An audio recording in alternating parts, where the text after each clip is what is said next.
Hello प्यारे बच्चों, Phoenix की ब्रह्मास नीट एमसीक्यू सीरीज में आपका बहुत बहुत स्वागत है। मैं हूं आपका अपना डीजी सर।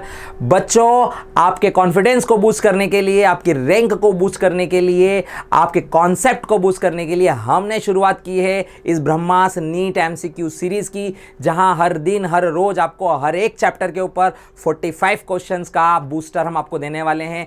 आज का जो बूस्टर है वो है एटॉमिक स्ट्रक्चर, जिससे एक या दो क्वेश्चन नीट में जरूर आते हैं। इस कॉन्सेप्ट को बूस्ट करने के लिए, आपके कॉन्फिडेंस को बूस्ट करने के लिए चलिए शुरुआत करते हैं एटॉमिक स्ट्रक्चर की, जहां पर पहला क्वेश्चन है आइसो इलेक्ट्रॉनिक स्पीशीज के ऊपर। बच्चों, आइसो इलेक्ट्रॉनिक स्पीशीज के ऊपर डेफिनेटली एग्जाम में क्वेश्चन आता है। आइसो इलेक्ट्रॉनिक स्पीशीज का मतलब आप डेफिनेटली जानते हैं कि जिसके पास नंबर ऑफ इलेक्ट्रॉन की संख्या बराबर हो, ऐसे स्पीशीज को हम आइसो इलेक्ट्रॉनिक स्पीशीज कहते हैं। लेट्स कैलकुलेट कि कार्बन के पास 6 और हाइड्रोजन 3 है यहां पर, तो 3 इलेक्ट्रॉन इनके हो गए, 9 और 1 इलेक्ट्रॉन मिलकर डोनेट कर चुके हैं, तो 8 इलेक्ट्रॉन बेटा यहां पर हो गए। उसी तरह से नाइट्रोजन के पास 7 और 2 9 और 1 माइनस हो गया, 10 इलेक्ट्रॉन की कैलकुलेट कर लेंगे। उसी तरह से नाइट्रोजन के पास 7 और 4 11, एक डोनेट कर दिया, हो गए 10। उसी तरह से नाइट्रोजन के पास 7 और 3 10। तो देखो यहां पर सेकंड वाले के पास, थर्ड वाले के पास और फोर्थ वाले के पास लगभग बराबर इलेक्ट्रॉन है, सेम इलेक्ट्रॉन है। These are isoelectronics. तो हमारा क्वेश्चन का आंसर हो जाएगा सेकंड। और क्वेश्चन का नंबर 2, यहां पर रदरफोर्ड मॉडल के बारे में आपको कुछ जानकारी दी गई है। तो अल्फा पार्टिकल की बम्बार्डमेंट करते हैं एटम के ऊपर, तो हमें देखने को मिलता है कि जो अल्फा पार्टिकल होते हैं लगभग सीधे निकल जाते हैं, लेकिन कुछ मात्रा में पार्टिकल डेविएट होते हैं। तो ज़्यादातर मैक्सिमम पार्टिकल सीधे चले जाते हैं, बिकॉज न्यूक्लियस बहुत छोटा है, एटम का वॉल्यूम बहुत बड़ा है। तो इसका आंसर होना चाहिए सेकंड, क्योंकि एटम के कंपेयर में न्यूक्लियस का वॉल्यूम बहुत छोटा होता है, इसी वजह से वो सीधे चले जाते हैं। नेक्स्ट क्वेश्चन है हमारा कि wave number microwave with wavelength दिया गया है। तो वेव नंबर जो होता है वो रेसिप्रोकेट होता है लेमडा से। यहां कैलकुलेट करके देखेंगे तो लेमडा का वैल्यू हो गया 1/4 इंटू 10 की पावर 7 नैनोमीटर में है। ध्यान रखना नैनोमीटर में है, यहां ऐसा रखेंगे तो सॉल्व करने पर आएगा 0.25 इंटू 10 की पावर 2। तो प्यारे बच्चों, आंसर हमारा सेकंड हो जाना चाहिए। अगला क्वेश्चन क्या दिया है, 100 वाट का बल्ब है, पावर बराबर होता है एनर्जी डिवाइड बाय टाइम। तो यहाँ पे पर सेकंड पर दिया गया है, तो मतलब हमारी एनर्जी हो गई 100 जूल। तो अब 100 जूल बराबर एनर्जी बराबर होता है NHc बाय लेमडा, जहाँ पर n नंबर ऑफ फोटोन की संख्या है। तो यहाँ से कैलकुलेट करेंगे 100 लेमडा, इसको वैल्यू यहाँ रखेंगे 400, नैनोमीटर का वैल्यू हो गया 10 की पावर -9। देखो वहाँ पे दिया हुआ है, डिवाइड बाय h का वैल्यू होता है बेटा 6.624 इंटू 10 की पावर -34 इंटू, प्यारे बच्चों यहाँ पर c का वैल्यू रख देंगे 3 इंटू 10 टू दी पावर 8, और यहाँ पर वैल्यू रख देंगे तो n का वैल्यू, जो नंबर ऑफ फोटोन का वैल्यू वो आ जाएगा, लगभग ये वैल्यू इतना आना चाहिए। नेक्स्ट क्वेश्चन है हमारा थ्रेशोल्ड एनर्जी और उसके बारे में कि एनर्जी एमिट किया गया, फॉल किया गया। तो देखो एनर्जी जो सोर्स है, वहाँ से एनर्जी जो हम फॉल कर रहे हैं वो एनर्जी हो गई ई। मेटल की सरफेस है, यहाँ पर मेटल की सरफेस से इलेक्ट्रॉन को निकालने के लिए एक मिनिमम रिक्वायर्ड एनर्जी कहते हैं, जिसे हम थ्रेशोल्ड एनर्जी कहते हैं। ये वैल्यू ई नॉट यहाँ खर्च हो गई, and rest of energy kinetic energy में हो गई। तो मतलब ई बराबर हो गया ई नॉट, क्या एनर्जी कंजर्वेशन रूल से, ई नॉट प्लस काइनेटिक एनर्जी। तो काइनेटिक एनर्जी का वैल्यू हो जाएगा ई माइनस ई नॉट, मतलब यह सेकंड आंसर आना चाहिए। बहुत ही अच्छे क्वेश्चन है, कॉन्सेप्चुअल क्वेश्चन है, इसी टाइप के क्वेश्चन नीट में आते हैं। वर्क फंक्शन का वैल्यू होता है W बराबर H न्यू नॉट। तो W बराबर H का वैल्यू 6.624 इंटू 10 की पावर -34 और 5.2 इंटू 10 की पावर 14। सॉल्व करके देखेंगे, आंसर आई होप फर्स्ट आना चाहिए।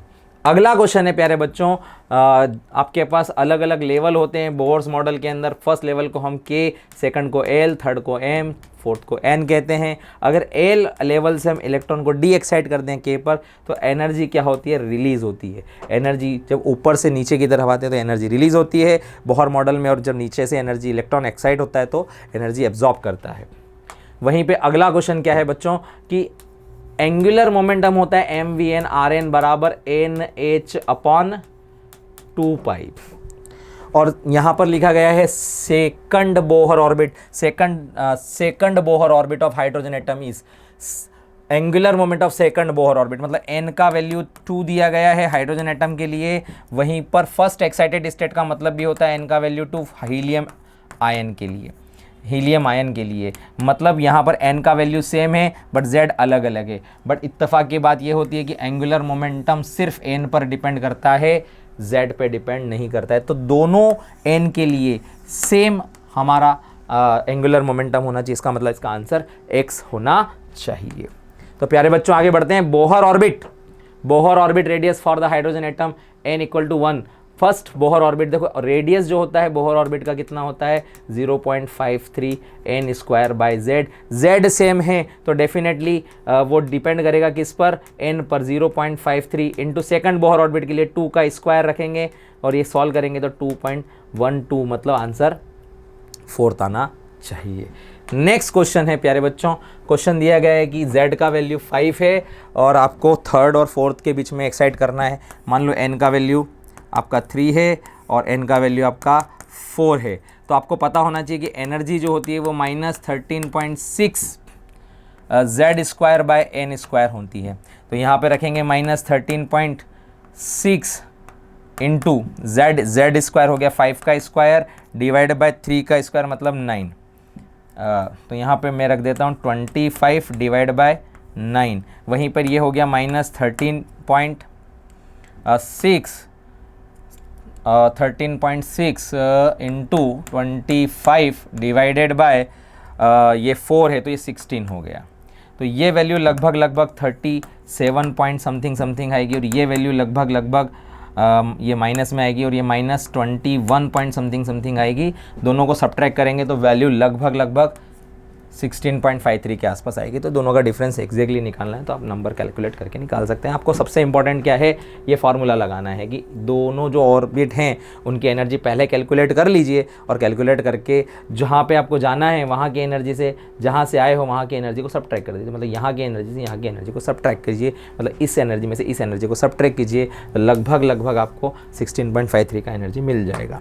प्यारे बच्चों अगला क्वेश्चन है, which of the following is correct graph. तो काइनेटिक एनर्जी, देखो बोहर ऑर्बिट जो न्यूक्लियस है ना, न्यूक्लियस के पास में जो वेलोसिटी है, जैसे जैसे हम जहाँ से दूर जाते हैं और जब हम इनफाइनाइट पे पहुँचते हैं तो काइनेटिक एनर्जी एट इनफाइनाइट 0 होती है ना। मतलब इसका मतलब जैसे जैसे मैं न्यूक्लियस से दूर जाऊंगा, अवे फ्रॉम द न्यूक्लियस है, वो काइनेटिक एनर्जी वैसे वैसे क्या होने लगेगी, डिक्रीज होने लगेगी। मतलब इसका आंसर होना चाहिए थर्ड। ये एग्जैक्टली बोहर्स मॉडल के क्वेश्चन है। एन का वैल्यू बढ़ता चला जाएगा, एन का वैल्यू 1 2 3 से इनफाइनाइट की तरफ जाएंगे, काइनेटिक एनर्जी डिक्रीज होती चली जाती है। नेक्स्ट है थर्ड लाइन ऑफ बाउमर सीरीज। तो बाउमर सीरीज होती है n इक्वल टू 2 पर। तो फर्स्ट लाइन हो गई 3 से, सेकंड लाइन हो गई 4th से और थर्ड लाइन हो गई 5th से। n का वैल्यू 5 से, तो 5 से लेके 2 पे, तो 5 से लेके 2 पे आपकी थर्ड लाइन होती है बाउमर सीरीज की। नीट का ही क्वेश्चन है, आगे बढ़ते हैं। An atom of an energy X energy level है, then total number of line in its spectrum. तो जब भी कोई ऊपर से लाइन डी एक्साइट होती है ना, जैसे मान लो ये n इक्वल टू 1 है, ये n इक्वल टू 2 है, ये n इक्वल टू 3 है, ये n इक्वल टू 4 है। तो लाइन जब यहाँ से डी एक्साइट होती हैं तो जितने लेवल से डी एक्साइट होती है उससे एक कम लाइन फॉर्म होती है। देखो जब 1 पे आ रही है लाइन तो 3 लाइन बन रही है, मतलब जितने भी लेवल से डी एक्साइट होगी उससे एक कम लाइन बनेगी, है ना। तो लाइन्स की संख्या होती है 1 + 2 + 3 + 4 से लेके ऐसे करते जाएंगे तो x - 1 इतनी टोटल लाइन्स बनती हैं। तो मतलब इसका आंसर थर्ड होना चाहिए। Next, in hydrogen spectrum if electron move from 6th to 2nd orbit, 6th to 2nd orbit, मतलब 6th वाले से 2nd वाले ऑर्बिट पे आ रहे हो आप, यहाँ से 6 से आ रहे हो तो कितनी टोटल नंबर ऑफ लाइन बनेगी। तो देखो टोटल नंबर ऑफ लाइन कितनी बनेगी, तो आपको ध्यान रखना है कि टोटल नंबर ऑफ लाइन बनती है n, कहाँ से आए n माइनस कहाँ पे आ रहे हो। तो आपका जो मैक्सिमम एनर्जी लेवल है वो यहाँ कितना है 6 है, तो 6 - 2 ये लाइन बनेगी, प्लस 6 - 3 ये भी लाइन बनेगी, प्लस 6 - 4 लाइन बनेगी, प्लस 6 - 5 यहाँ तक आपका डी एक्साइटेशन पॉसिबल है। तो इसके लिए लाइन हो गई 4, इसके लिए लाइन हो गई 3, इसके लिए लाइन हो गई 2, इसके लिए लाइन हो गई 1, 4 3 7 2 और 1 10, मतलब 10 लाइन्स टोटल बनेगी। ये कंसेप्ट है स्पेक्ट्रम लाइंस का।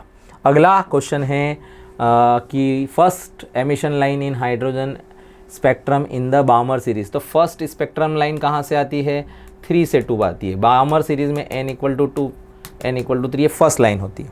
तो रेडबर्ग कांस्टेंट लगाएंगे, वेव नंबर निकालना है, तो वेव नंबर बराबर r z स्क्वायर 1/n1 का स्क्वायर माइनस 1/n2 का स्क्वायर, ये फंडा लगेगा।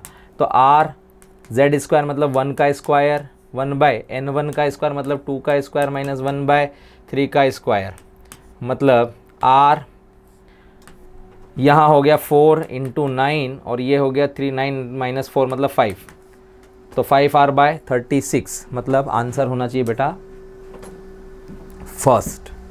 सिर्फ क्वेश्चन समझना है, करना है, कॉन्सेप्ट अपने पढ़े हुए हैं। अच्छा क्वेश्चन है, the figure indicate the energy level diagram for the origin 6 spectral line दिए गए हैं in the emission spectrum, example line number 5 यहाँ पे दिए गए हैं, ठीक है। Which of the following spectral line will not occur in absorption spectrum में कौन सी लाइन नहीं दिखाई देंगी। तो जो एब्जॉर्प्शन स्पेक्ट्रम होता है उसमें लाइन को ग्राउंड स्टेट में आना ज़रूरी होता है, तो ये तीनों लाइन तो दिखाई देंगी पर ये वाली लाइंस दिखाई नहीं देंगी एब्जॉर्प्शन स्पेक्ट्रम मतलब 4 5 और 6 वाली लाइन। तो यही आंसर होगा। देखो 1 2 3 और 3 2 1 ये तो दोनों सिमिलर ही हो गए, तो ये तो हो नहीं सकता था, और 3 2 इसमें भी और इसमें भी, तो ये भी चांसेस ही नहीं थे। तो मतलब आंसर क्या होना चाहिए था, 4 5 6 होना चाहिए था। ऑप्शन इजी था इसका। De Broglie wavelength of a particle with mass 1 ग्राम। तो डी ब्रॉगली वेवलेंथ लैम्डा बराबर होता है h/mv। पर ध्यान रखना मास का वैल्यू भी ऐसा यूनिट में होना चाहिए, वेलोसिटी भी ऐसा यूनिट में होना चाहिए। तो मास हमारे को मास कितना दिया है, 1 ग्राम दिया गया है। तो अगर मैं इसे किलोग्राम में बदल दूं तो ये हो जाएगा 10⁻³ किलोग्राम, राइट। अब ये लैम्डा का वैल्यू कैलकुलेट कर लेते हैं। तो लैम्डा बराबर 6.624 × 10⁻³ डिवाइड बाय 10⁻³ × 100 वेलोसिटी के लिए। इन दोनों को सॉल्व करेंगे तो ये कैंसिल होकर 10⁻⁻1 हो जाएगा और ये ऊपर जाएगा तो 10⁻1 हो जाएगा, तो बचेगा कितना 6.624 × 10⁻33, मतलब आंसर फर्स्ट होना चाहिए। बहुत ही अच्छे क्वेश्चन है, शानदार क्वेश्चन है और इसी टाइप के क्वेश्चन एग्जाम में आ सकते हैं। Number of subshell of n + l = 7। n + l = 7 के लिए क्या क्या पॉसिबिलिटी है, देखो n + l = 7 कब होता है, जब 4f होता है, जहाँ पे n का वैल्यू 4 है और l का वैल्यू 3 है, तो ये 7 हो गया। उसी तरह 5d होगा, जहाँ n का वैल्यू 5 है और l का वैल्यू 2 है, 7 हो गया। उसी तरह से 6p होगा, जहाँ पे n का वैल्यू 6 है और l का वैल्यू 1 है, 7 हो गया। उसके बाद 7a से, जहाँ n का वैल्यू 7 है और l का वैल्यू 0 है। इसके अलावा और कोई पॉसिबिलिटी इसमें नहीं हो पाएगी। तो इसका मतलब टोटल कितनी सबशेल हो गई बेटा, 4। अच्छा क्वेश्चन है, नीट में इस टाइप के क्वेश्चन बिल्कुल आ सकते हैं। कॉन्सेप्चुअल क्वेश्चन है, जैसे जैसे हम आगे बढ़ेंगे और बहुत बढ़िया बढ़िया कॉन्सेप्चुअल क्वेश्चन इसमें मिलते जाएंगे। तो बस बने रहना है, बोर नहीं होना है। एग्ज़ाम जो है बहुत इंपॉर्टेंट है, बिल्कुल सामने ही खड़ी है। तो पूरे कॉन्सेप्ट्स को हमें एक बार अच्छे से क्या कर लेना है, बूस्ट कर लेना है। प्यारे बच्चों, nitrogen has the electronic configuration दिया गया है, ऐसा लिखा जाना चाहिए, ऐसा नहीं लिख सकते। 2p2 2p1 ऐसा क्यों नहीं लिख सकते। तो हमें और ध्यान होना चाहिए कि डीजेनरेट ऑर्बिटल में इलेक्ट्रॉन्स को ऐसे क्यों भरा जाता है, बिकॉज ऑफ द हर्ट्ज के रूल की वजह से। हर्ट्ज का कहना था कि जब आपके पास डीजेनरेट ऑर्बिटल होते हैं तो एक एक करके इलेक्ट्रॉन को फिल करना चाहिए ताकि सिमेट्रिसिटी भी रह सके और जो एनर्जी एक्सचेंज एनर्जी है वो भी ज़्यादा से ज़्यादा आ सके, जिससे स्टेबिलिटी बढ़ जाए। तो बच्चों देखो इस क्वेश्चन में क्या दिया है, which set of quantum numbers are not possible from the following. तो जब set of quantum number not possible हो तो हमें सारी कंडीशंस पता होनी चाहिए क्वांटम नंबर के लिए। सबसे पहले चेक करो प्रिंसिपल क्वांटम नंबर क्या दिया है, 3 दिया हुआ है। और हमें पता होना चाहिए कि प्रिंसिपल क्वांटम नंबर के रिस्पेक्ट में एजीमुथल क्वांटम नंबर जो होता है वो हमेशा n से छोटा होता है, ऑलवेज।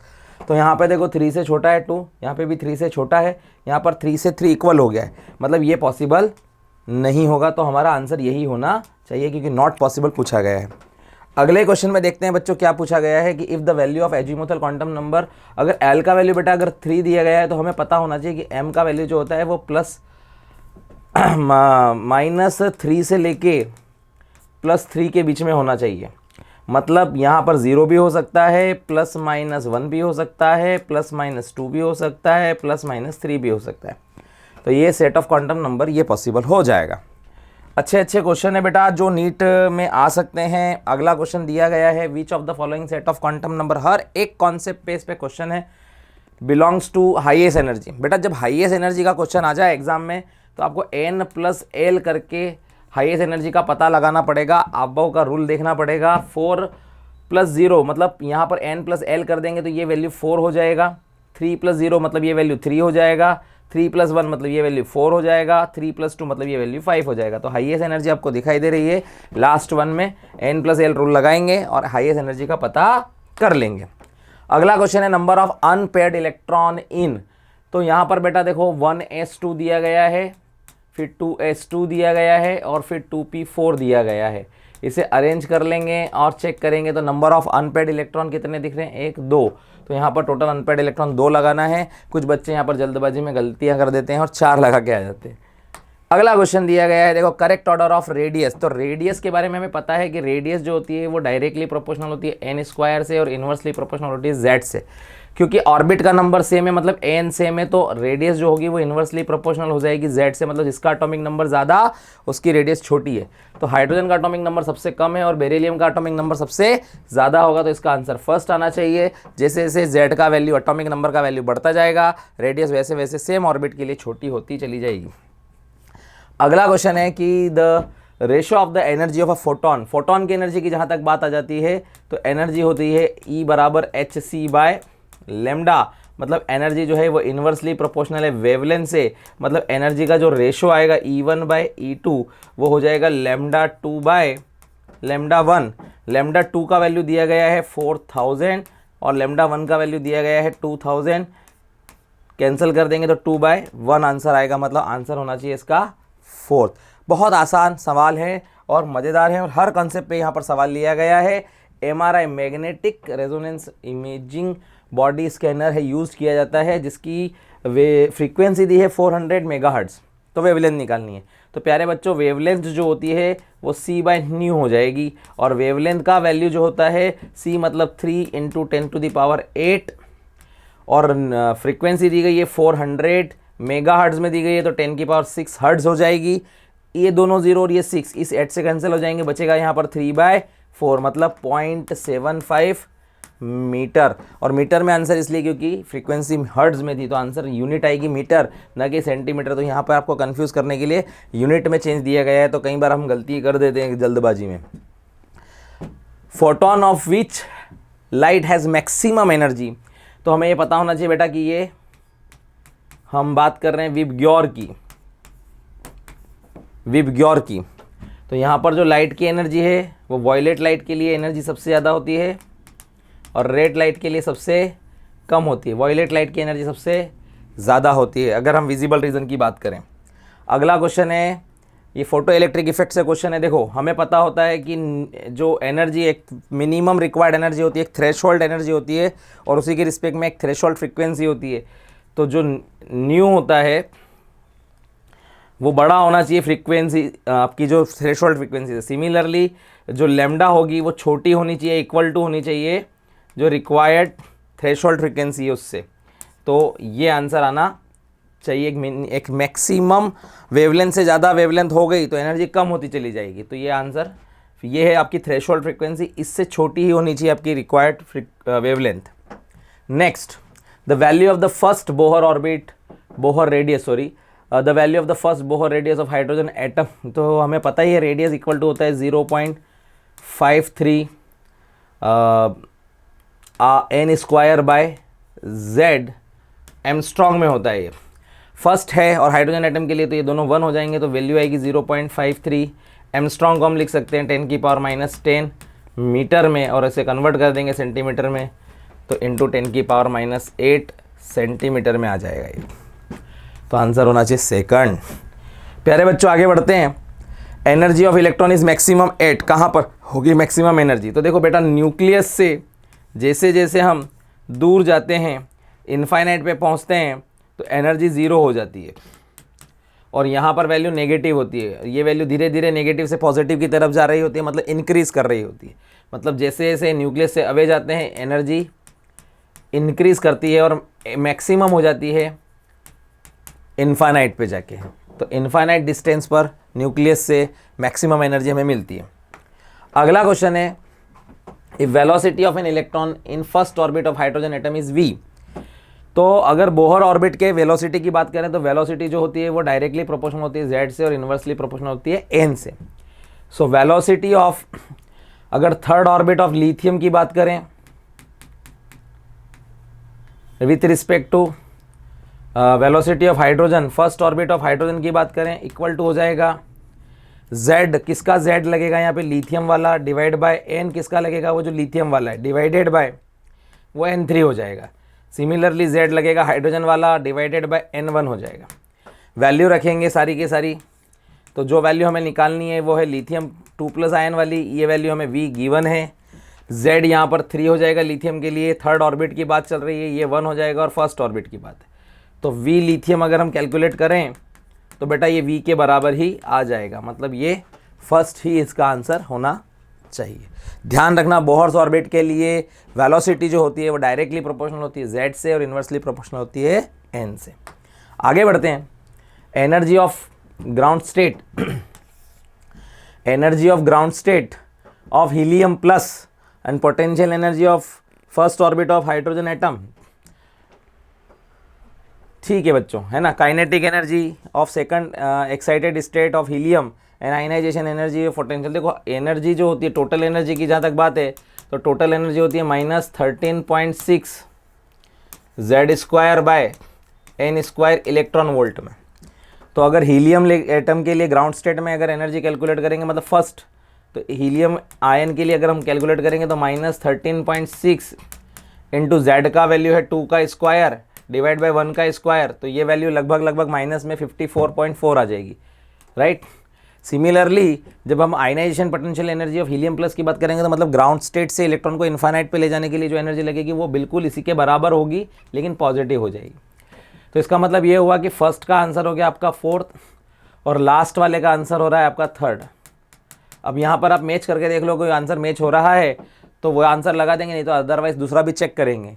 तो ए की वैल्यू देखो यहाँ पे फर्स्ट दिख रही है, कहीं भी और फर्स्ट दिखाई दे नहीं ये रही है, लेकिन ए की वैल्यू यहाँ पे फोर्थ है, यहाँ पे भी फोर्थ है, तो ए हमारा फोर्थ है और डी हमारा थर्ड है। तो ए हमारा फोर्थ होना चाहिए और बी हमारा थर्ड होना चाहिए, मतलब आंसर यहाँ पे थर्ड आना चाहिए, क्योंकि और कोई मैच इसमें हो नहीं रहा है। तो कोई भी दो वैल्यू चेक करके भी आप आंसर को आप कैलकुलेट कर सकते हो, आगे देख सकते हो। The ratio of the wavelength of photon corresponding to alpha line. Alpha line का मतलब होता है फर्स्ट लाइन। तो लाइमन सीरीज जो होती है वो हमारी n = 1 पर आती है और फर्स्ट लाइन है तो n = 2 से आएगी, ये हो गई हमारी फर्स्ट लाइन, राइट। और respective beta line, beta line किसकी बीटा लाइन हो गई है, n = 2 पर आना है बामर लाइन के लिए, और सेकंड लाइन मतलब थर्ड और फोर्थ से आनी चाहिए, मतलब n का इक्वल टू यहाँ पे 4 हो जाएगा। और हमें रेडबर्ग इक्वेशन से पता है कि 1/λ जो होता है वो RZ² 1/n1 का स्क्वायर माइनस 1/n2 का स्क्वायर होता है। तो अब दोनों का रेशो लेना है, अल्फ़ा लाइन का और बीटा लाइन का। तो हम मान लेते हैं कि ये हो गई लैम्डा अल्फ़ा लाइन और lambda beta line equal to, ये एक दूसरे के इन्वर्सली प्रोपोर्शनल हो जाएंगे क्योंकि ये पूरा वैल्यू इसके इन्वर्सली प्रोपोर्शनल है। तो यहाँ पर बीटा लाइन के लिए पहले ऊपर लिखेंगे RZ², Z यहाँ पर हीलियम आयन दिया हुआ है तो यहाँ पर Z हो गया 2 का स्क्वायर, और बीटा लाइन मतलब ये वाली लाइन तो मतलब 1/2 का स्क्वायर माइनस 1/4 का स्क्वायर। सिमिलरली नीचे इस अल्फ़ा लाइन के लिए लिखेंगे R, और हाइड्रोजन एटम दिया है 1 का स्क्वायर और लाइन आ रही है 1/1 का स्क्वायर माइनस 1/2 का स्क्वायर। तो ये वैल्यू हो जाएगी, R से R कैंसिल हो गया, ऊपर बचा 4 इंटू यहाँ पे हो गया ये हो गया 4 4 16 और ये 16 और ये बचा यहाँ पर 4 4 4 4 3 3/16 और यहाँ पर आ गया बेटा ये 4 - 3 3/4। तो ये 4 से इसको कैंसिल करेंगे, 4 जा 3 से इसको कैंसिल करेंगे, 4 से 4 कैंसिल हो गया, बचा 1/1। तो प्यारे बच्चों कैलकुलेट कर लेंगे और आंसर आ जाएगा 1/1। तो ध्यान में रखना है अल्फ़ा लाइन का मतलब होता है फर्स्ट लाइन और बीटा लाइन, ये अल्फ़ा लाइन हो गई फर्स्ट लाइन और ये बीटा लाइन हो गई। किसी भी सीरीज़ की पहली लाइन को अल्फ़ा लाइन, सेकंड लाइन को बीटा लाइन, थर्ड लाइन को गामा लाइन कहा जाता है। आगे बढ़ते हैं और अगला कंसेप्ट है the spectrum of helium plus is expressed to be similar. देखो ये वाला जो आयन है ये मोनो इलेक्ट्रिक आयन है, हमें यहाँ ढूंढना है कि यहाँ पे मोनो इलेक्ट्रॉनिक आयन कौन सा है, एक इलेक्ट्रॉन वाला आयन कौन सा है, तो ये लिथियम है ना। जो बोहर्स मॉडल होता है वो हाइड्रोजन, हीलियम प्लस, लिथियम 2+ और बेरिलियम 3+, इस तरह के सिंगल इलेक्ट्रॉन वाले आयन्स या एटम्स के लिए ही एप्लीकेबल है, बाकी की जगह बाकी किसी आयन के लिए एप्लीकेबल नहीं होता है। आगे बढ़ते हैं। यहाँ पूछा गया है कि suppose that the hypothetical atom gives a red, green, blue and violet. अगर ऐसा कोई लाइन स्पेक्ट्रम आ रही है, मतलब ये है बामर लाइन, बामर लाइन, तो हमें बामर ट्रांजिशन ढूंढना पड़ेगा। देखो यहाँ पर ये n=1 पर जो ट्रांजिशन आ रहे हैं ये सब लाइमन है, तो ये नहीं हो सकता, आंसर होगा ये वाला, मतलब 3 से 2। तो आंसर ये होना चाहिए रेड लाइन के लिए।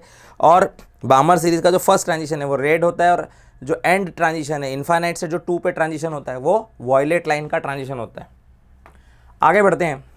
Increasing order of magnetic momentum.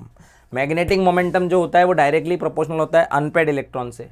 Magnetic momentum जो होता है वो डायरेक्टली प्रोपोर्शनल होता है अनपेयर्ड इलेक्ट्रॉन से। तो हमें पता करना है कि इसके पास अनपेयर्ड इलेक्ट्रॉन की संख्या कितनी है। Na+ की जहाँ तक बात है, ये कॉन्फ़िगरेशन हो जाएगा 1s2, 2s2, 2p6, और एक इलेक्ट्रॉन जो लास्ट में था वो खाली हो चुका है, तो यहाँ पर n अनपेयर्ड इलेक्ट्रॉन की संख्या हो गई 0। सेकंड आयन है हमारे पास Fe3+, कॉन्फ़िगरेशन हो जाएगा इसका अर्गॉन 3d6, 4s2 था, 3 इलेक्ट्रॉन डोनेट कर दिए, यहाँ बचा 5, यही 5 अनपेड इलेक्ट्रॉन हो जाएंगे यहाँ पर 1 2 3 4 5, 1 2 3 4 5, तो इसके पास बेटा 5 अनपेड इलेक्ट्रॉन होंगे। तीसरी हम बात करें कोबाल्ट 2+, इसका कॉन्फ़िगरेशन हो गया अर्गॉन 3d7, 4s2, 2 इलेक्ट्रॉन डोनेट कर चुका है, कितना बचा 7, इसको अगर हम अरेंज करेंगे 1 2 3 4 5, 1 2 3 4 5 6 7, तो 3 अनपेड इलेक्ट्रॉन दिखेंगे। सिमिलरली हमारी क्रोमियम 2+ की बात करें तो इसका कॉन्फ़िगरेशन होता था अर्गॉन 3d5, 4s1, 2 इलेक्ट्रॉन डोनेट करने, एक यहाँ से करेंगे, एक यहाँ से करेंगे, 4, तो इसके पास अनपेड इलेक्ट्रॉन की संख्या आएगी 4। तो सबसे कम है सोडियम, देन कोबाल्ट, तो सोडियम, फिर कोबाल्ट, फिर क्रोमियम और फिर आयरन, तो मतलब इसका आंसर होना चाहिए सेकंड। आपको अनपेड इलेक्ट्रॉन पता करना है बस। चलो आगे बढ़ते हैं। Orbital angular momentum. तो प्यारे बच्चों, ऑर्बिटल एंगुलर मोमेंटम का फॉर्मूला होता है √of L × L+1 h/2π, और यहाँ पर L का वैल्यू 0 है। जब ये वैल्यू यहाँ रखेंगे तो आंसर हमारा 0 आएगा। तो किसी भी एस सब शेल के लिए, चाहे वो 2s हो, 1s हो, 3s हो, 4s हो, कोई भी एस सब शेल हो, उसका ऑर्बिटल एंगुलर मोमेंटम 0 ही आएगा, फिक्स है। आगे बढ़ते हैं। Magnetic momentum of this ion, यहाँ पर एक तो n+ निकालना है और दूसरा अनपेड इलेक्ट्रॉन की संख्या निकालनी है। तो यहाँ पर हमें ट्रिक लगानी है। देखो, इसका मैग्नेटिक मोमेंटम का वैल्यू दिया गया है √of 24, मतलब 24, तो यहाँ 25 से छोटा है, मतलब इसका जो वैल्यू आएगा वो 4 पॉइंट समथिंग आएगा।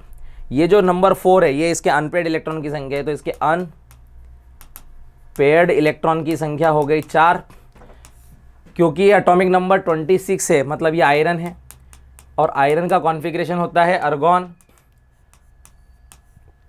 3d6, 4s2।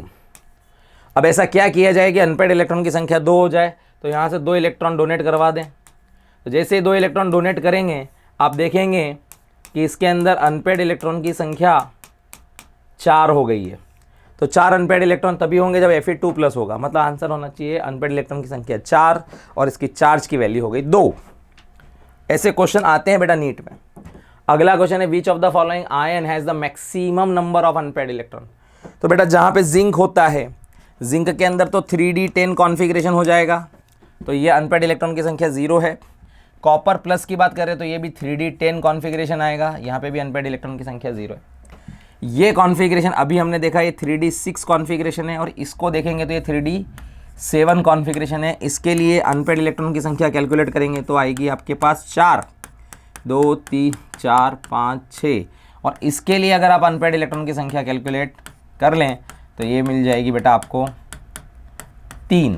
तो इसके पास अनपेड इलेक्ट्रॉन की संख्या सबसे ज़्यादा है, आयरन 2+ आयन यहाँ पर आंसर होना चाहिए। आगे बढ़ते हैं। देखो KLMN पूछा गया है L इक्वल टू 2। बेटा जब L इक्वल टू 2 की बात चले तो ये D सबशेल की बात हो रही है, D सबशेल। और D सबशेल फर्स्ट ऑर्बिट में भी नहीं होता है, सेकंड में भी नहीं होता है, थर्ड और फोर्थ में हो सकता है, लेकिन यहाँ सिर्फ 2 ही इलेक्ट्रॉन है, तो सिर्फ D सबशेल यहीं पर फिल होगी। तो यहाँ पर जो M के अंदर टोटल इलेक्ट्रॉन है 11, उसमें से 2 इलेक्ट्रॉन तो आपने S में भर दिए, मतलब 3s, तो ये 3s2 हो जाएगा, फिर 3p6 हो जाएगा, फिर 3d में बचे हुए 3 इलेक्ट्रॉन आएंगे। तो यहाँ पे 3 इलेक्ट्रॉन होंगे D के अंदर, आंसर होना चाहिए 3। इस तरह से हम चेक कर सकते हैं। क्वेश्चन है कि ये किस सबशेल को रिप्रेजेंट करता है। तो सबशेल को रिप्रेजेंट करने के लिए आपको N और L देखना है। ये L का मतलब वैल्यू 0 है तो S हो गया, मतलब ये 3s सबशेल को रिप्रेजेंट कर रहा है। तो अच्छे क्वेश्चन हैं और इस टाइप के इजी क्वेश्चन नीट में आते हैं। चलो अब स्टेटमेंट बेस्ड क्वेश्चन की बात कर लेते हैं। और हमने देखा है कि NTA ने पिछले सालों में जो भी पेपर दिए हैं उसमें भर भर के स्टेटमेंट बेस्ड असर्शन रीजन वाले क्वेश्चन आते हैं, तो इसकी हमें तैयारी कर लेना है कि वहाँ जाके हम सरप्राइज ना हो जाएं। और इस तरह के क्वेश्चन में गलतियाँ बहुत करते हैं बच्चे, एक्सपीरियंस के साथ हम आपको बता रहे हैं। अपने कॉन्फिडेंस को बूस्ट करके लेके जाइए ताकि वहाँ पर जाकर आप गड़बड़ ना करें और आपकी रैंक भी बूस्ट हो जाए। तो 19th electron in potassium atom enter. देखो 19 इलेक्ट्रॉन की बात करें तो इलेक्ट्रॉनिक कॉन्फ़िगरेशन कितना है, क्या है इसका, 1s2, 2s2, 2p6, 3s2, 3p6 के बाद हम अबव का रूल लगाते हैं और इलेक्ट्रॉन भरते हैं 4s1 में। तो बिल्कुल सही बात है ये, और इसका रियल रूल n+l रूल की वजह से ही होता है, ये भी सही बात है। तो दोनों स्टेटमेंट इसमें करेक्ट है। अगला क्वेश्चन क्या है बेटा, 2p orbital not having spherical node. Spherical node को हम रेडियल नोड भी कहते हैं, रेडियल नोड भी कहते हैं, और इसकी वैल्यू होती है n-l-1, और ये l का वैल्यू p सबशेल के लिए 1 होता है। तो यहाँ पर p के लिए रखेंगे तो ये नोड्स आ जाएंगे p ऑर्बिटल के लिए n-1-1 मतलब n-2 के बराबर आ जाएंगे। और 2p के लिए हम कैलकुलेट करेंगे, 2p वाले के लिए जब हम कैलकुलेट करेंगे तो 2-1 मतलब 2-2 हो जाएगा, 2-2 मतलब 0, मतलब 0 आ जाएगा। तो 2p ऑर्बिटल के लिए स्फेरिकल नोड्स नहीं होता है, बिल्कुल सही बात है, और ये n-2 के बराबर होता है। तो दोनों स्टेटमेंट करेक्ट हैं भैया प्यारे बच्चों। यहाँ पे चेक कर लेंगे यहाँ पे एक बार। Nodal plane px atomic orbital, देखो p ऑर्बिटल जो होता है उसका शेप होता है डम्बेल शेप होता है। तो ये जो यहाँ पर इसके परपेंडिकुलर में ये जो प्लेन जा रहा है ये आपका YZ प्लेन हो जाएगा, और इस YZ प्लेन के अंदर इलेक्ट्रॉन डेंसिटी मिलने की संभावना बिल्कुल 0 है। अलोंग द x एक्सिस आपको इलेक्ट्रॉन डेंसिटी मिल रही है, तो ये बिल्कुल करेक्ट बात है। और in px atomic orbital electron density is 0 in YZ plane, ये भी सही बात है। तो यही इसका नोडल प्लेन है, और ये असर्शन और रीजन दोनों ही इसके करेक्ट और सही एक्सप्लेनेशन है। अगला है there are 2 spherical nodes in 3s। Spherical node मतलब रेडियल नोड, मतलब हो गया रेडियल नोड मतलब n-l-1।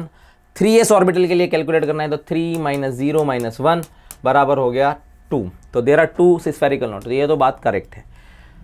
There is no angular node. Angular node की जहां तक बात है, एंगुलर नोड बराबर होता है l, बराबर हो गया 0।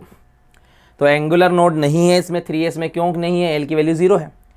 तो दोनों स्टेटमेंट करेक्ट है, बट ये रीज़न जो है वो करेक्ट एक्सप्लेनेशन नहीं है, तो आंसर सेकंड आएगा। दोनों सही हैं लेकिन करेक्ट एक्सप्लेनेशन नहीं है। The number of radial node in 3s and 4p।